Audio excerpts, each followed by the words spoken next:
Beginning on November 15th until the end of 2023, we're lifting the limit of 20 hours per week that eligible students are allowed to work off campus while studying.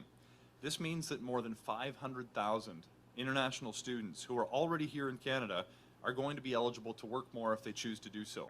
Hey guys, welcome back to another video. How are you? Finally, a big relief for international students studying in Canada, as you might already know that instead of being limited to 20 hours per week, from November 15th, post-secondary international students will be able to work as much as they like.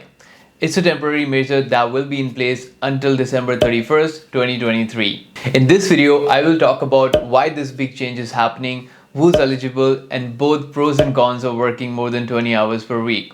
It's going to be a lot of information with some practical insights from my personal experience as a former international student, so make sure to watch it till the end.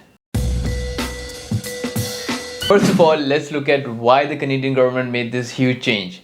The short answer is to help with the chronic labor shortage currently being felt across the country.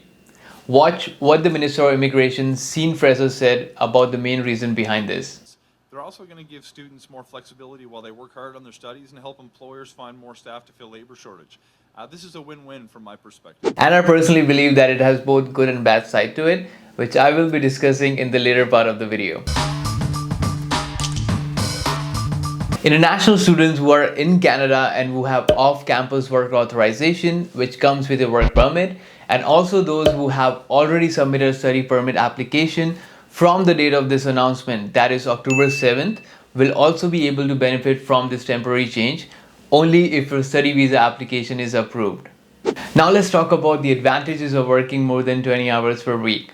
The first benefit is that you will be able to manage your expenses better while you're studying. In one of the posts that I published on LinkedIn, where I did a calculation of an average monthly expenses based on the accommodation, groceries, travels, etc., against what you can make 20 hours per week on a minimum wage, and the conclusion was that you're barely saving money and barely paying your bills. Working more than 20 hours per week will help take that stress, especially if you're living in a big city like Toronto, and you can also save for the future. Which brings us to our next advantage, saving up. You either have to pay first semester or a one-year tuition fee when you move to Canada as an international student, and then most of the students pay their next year or next semester fee by themselves. Now, working more hours will help you save up for the next semester or the next year tuition fee, and can also help you in paying off any student loan that you have had for your international education. Number 3 is job opportunities.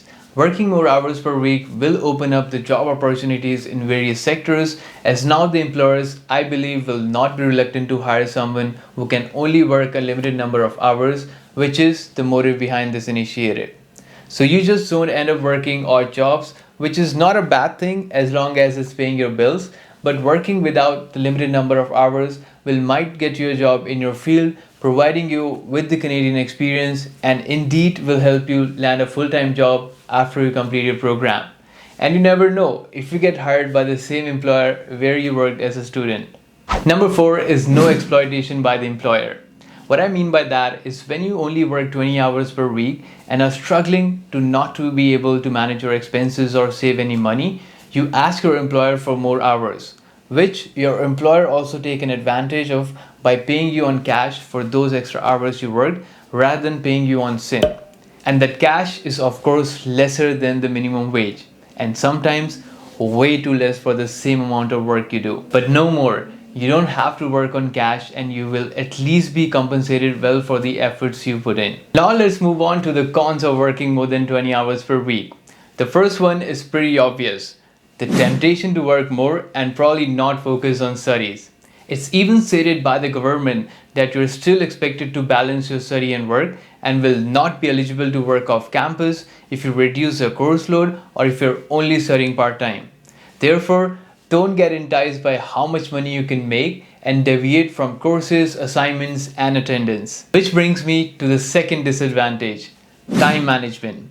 Ideally, you have classes 3 to 5 days per week for about 5 to 6 hours per day, and then taking in consideration the assignments, group projects, house chores, exam preparation, and then adding your part-time job will end up having a lot on your plate, which might get daunting to manage. And as I mentioned in this video, that I've personally seen students fail the course because of not enough attendance or simply not passing the exam.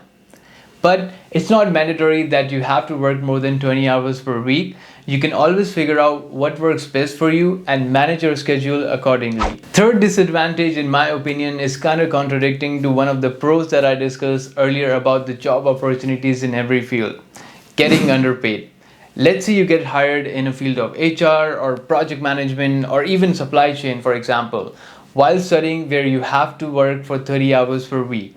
Now the chances are that you might not get paid the same hourly wage and the benefits as to the employee who is full-time or is on PR or a Canadian citizen, even you have the same qualifications, considering that you're still a student.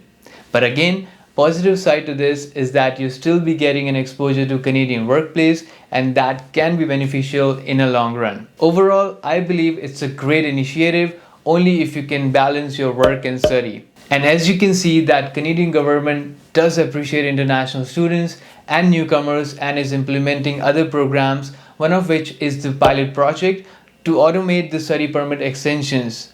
I will make a separate video on that as soon as it's available. That's all for today, guys. Thank you so much for watching. Make sure to subscribe if you find it helpful. I wish you all the best.